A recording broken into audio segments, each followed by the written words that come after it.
Assalamu alaikum wa rahmatullahi wa barakatuh.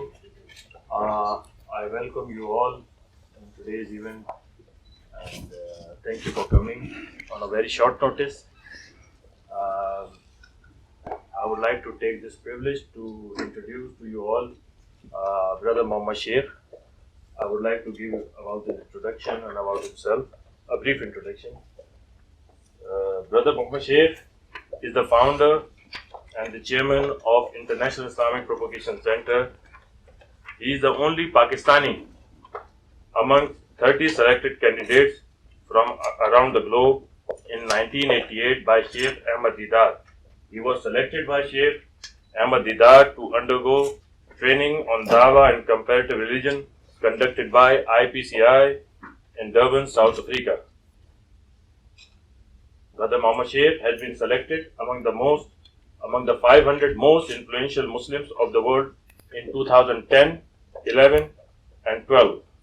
He was ranked 4th in 2009 poll on Reuters blog Faith World and was selected as the only preacher from all over the world to secure runners-up position after top 50 in the 500 most influential Muslims.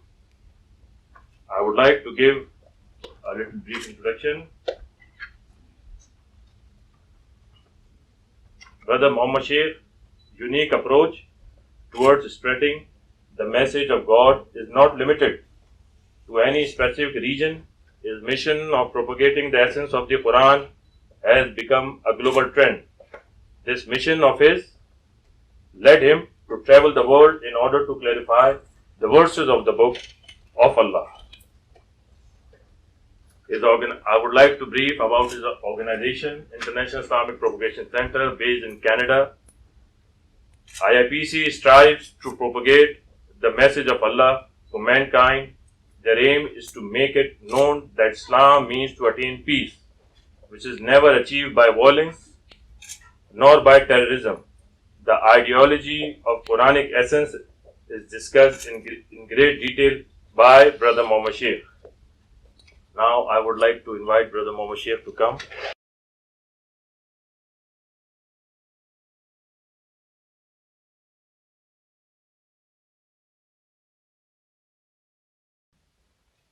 Assalamu alaikum wa rahmatullahi wa barakatuh. Peace and blessings and mercy of Allah, God to all of you. Salam means peace. Islam, peaceful. So it's a synonym word in Arabic. Submission, peace to the will of God. Now, I have told that there are many different schools of thoughts or different religions of people are sitting in the audience. So I will not definitely read only Quran. My subject is Quran, basically to educate people about the Quran. Muslims and non-Muslims, mostly they do not know Quran. I said Muslims and non-Muslims. Because the miracle of a book is that Quran is the Arabic language, is the only book in the world which can be read as a Christian, as a Jew, as a Hindu, as a Buddhist. He can learn in maybe 7 days how to read the Quran in Arabic without understanding anything. This is all over the world. So the religion is basically what the media promotes. I said Islam, Salam, peace. So that is the basic concept of Allah, that you should have a peaceful life in this world. Like we want to have some good food, healthy food, to have peaceful health. So there are spiritual understanding to have good relation with your parents or children or with people, to have peaceful relationship. So what I will do is, I will tell you something from the book, which as a Christian, as a Jew, or as a Hindu, or even Muslim or non-Muslim, will not like to contradict. If they are in the audience, I would urge they listen to the words of God when I read from the Quran, and then they can tell us, no, that doesn't make sense to me, without any force or this thing. as identify that, look, I'm a Christian, I don't believe this. I'm a Jew, I don't believe this. I'm a Hindu, I don't believe this. Because I believe that Quranic spirit, when I say spirit, means the words of the Arabic text translated into any language, presented to any human being of the world, with any beliefs he is carrying. He will listen to the words and say, that makes sense. He will not change his belief, but he said, this is, I believe, that's true. So if I read 20, 15, 10 verses from the Quran to show it to you, that all different people are here and they will say, this is true, I will not force you. And I would urge anybody to say, no, this I cannot accept. That will later on come. Now I'll start with my journey. I was in Merchant Navy as a cadet, working on a ship. My career, after Inter-Science, FSC, I went to on a ship sailing many parts of the world. So I had no knowledge of the Quran, born in a Muslim family, reading the Arabic text, nothing. So I met Christian missionaries. And I would give the credit to the Christian missionaries. They are so dedicated all over the world that they are promoting Christianity. And since the Bible is, I'll explain the Bible later on, is designed in such a manner that it carries the Jewish beliefs as well. The Old Testament is supposed to be the book of the Jews, and the Old and the New mixed is the Christian belief. So the Christians all over the world have got seamen's clubs, missionary clubs.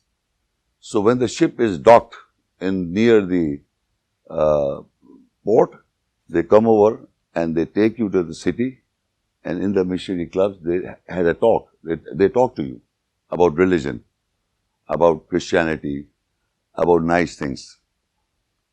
So we Muslims and other, I don't know, Hindu people, they don't have any understanding, but they listen to them, and once you listen, whether you agree or not, something goes in your mind to awaken your thought process. So it happened that I met somebody in Belgium. I was in Belgium, Antwerp, to support. This Christian missionary was speaking to me. I was 19 years of age and I had no knowledge of the book Quran. So he told me that, have you read the Quran? I said, yes, I've read in the Arabic text. So he said, you believe in Mohammad? I said, yes, I believe in Mohammad. So he said, we believe in Jesus and we believe in the Bible. And he said, there are many narrations of the Bible in our Quran similar. And basically, Muhammad is a copycat. He copied from the Bible good things and made a Quran. So original source is the Bible. And I've been told from childhood that the Bible came before the Quran. So I said, maybe he's right. But at the same time, why he's saying he plagiarized or he stole? So he said, if you tell me something from the Quran, I can relate this from the Bible. So I looked at his face blank. So why can't you tell me? I said, I've read the Quran in Arabic. He said, okay, fine, read the Arabic and translate. I said, no, I can't translate. So he said, why can't you translate?